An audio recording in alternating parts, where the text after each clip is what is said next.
আজকে যদি নির্বাচন বন্ধ করা হয় বা নির্বাচন না হয়, তাহলে এই জাতি প্রচন্ড রকমের ক্ষতিগ্রস্ত এবং ফ্যাসিবাদের ফিরে আসার সম্ভাবনা অনেক মান। তাই নির্বাচনটা খুব দ্রুত দরকার, সে কথাটা আমরা বারবার বলেছি এবং আমরা মনে করি যে একটা অবাধ সুষ্ঠু নিরপেক্ষ নির্বাচনের মধ্য দিয়ে আমরা আমাদের যে কাঙ্ক্ষিত লক্ষ্য গণতান্ত্রিক রাষ্ট্র ব্যবস্থা, সেই রাষ্ট্র ব্যবস্থায় আমরা যাওয়ার সুযোগ পাবো। ডক্টর মহাদেব যে কথাগুলো বলেছেন অত্যন্ত বাস্তবসম্মত কথা, যে আমরা সংস্কার করছি। সংস্কারের কথা তো প্রথম বিএনপি বলেছে। বাংলাদেশের যা কিছু পরিবর্তন, শুরু পরিবর্তনের কিন্তু আপনার বিএনপির মাধ্যমে।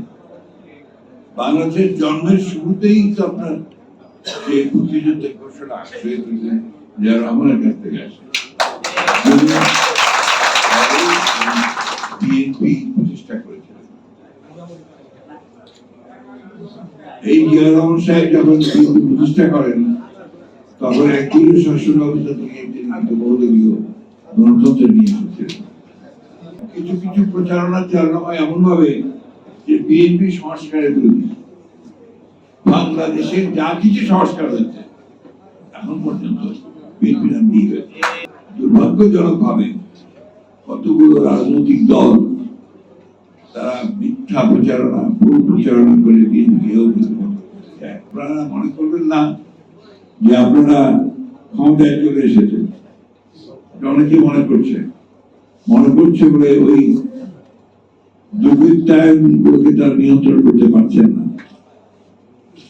এখনো আপনারা ক্ষমতায় কাছেও আসেন।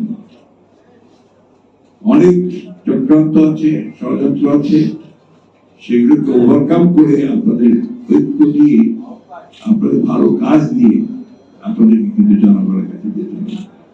এখন মাঝে মাঝে মনে হয় যে সারাটা জীবন কি আমাদের ব্যর্থ হয়ে যাচ্ছে। বাংলাদেশকে আমরা দেখতে চাই কিন্তু একটা সফল দেশ হিসাবে, হিসাবে নয়। আর এই প্রেসিডেন্ট জিয়া রহমান সাহেবের উনি যদি না থাকতেন, তাহলে বাংলাদেশ হয়ে যেত। গণতন্ত্রকে আজকে আমরা সেই জায়গায় নিয়ে যেতে চাই, যে জায়গায় গণতন্ত্র সত্যিকার অর্থেই জনগণের কল্যাণের জন্য কাজ করতে পারে। মুষ্টিগত লোক, গুটিগত লোকের উন্নয়ন সমগ্র মানুষের, কৃষক, শ্রমিক, মেহনতি মানুষের উন্নয়ন যখন হবে, তখনই আপনার সেই উন্নয়নটা সংগ্রামে সফল হবে। কালকে একজন বিখ্যাত সম্পাদক মহোদয়ের সঙ্গে আমার রাতে একটা আলোচনা, সেখানে তারা যে কথা বললেন তারা আমার খুব পছন্দ হয়েছে। বলছে আপনারা কি করছেন না করছেন জানি না, কিন্তু বাংলাদেশের মানুষ কিন্তু বিএনপির উপরে তাকিয়ে আছে। বিএনপি তাদের পরিবর্তনটা আনবে। বিএনপি এই ফ্যাসিবাদ যে ধ্বংস করে দিয়ে গেছে অর্থনীতি, সমাজকে, স্বাস্থ্য ব্যবস্থা, শিক্ষা ব্যবস্থা, এগুলো পরিবর্তন বিএনপি নিয়ে আসবে। এটা কিন্তু মানুষের আশা। ওই জায়গাটাকে আপনারা নষ্ট করবেন না। দেশের নাম্বার 1 ট্রেডিং অ্যাপ নিফটি ফার্স্টে পাচ্ছেন ট্রেডিং এর সব সুবিধা, dual exchange access, company analysis, portfolio তৈরি করা সহ আরও অনেক ইউনিক ফিচারের সাথে ট্রেড করতে ডাউনলোড করুন এক্ষুনি।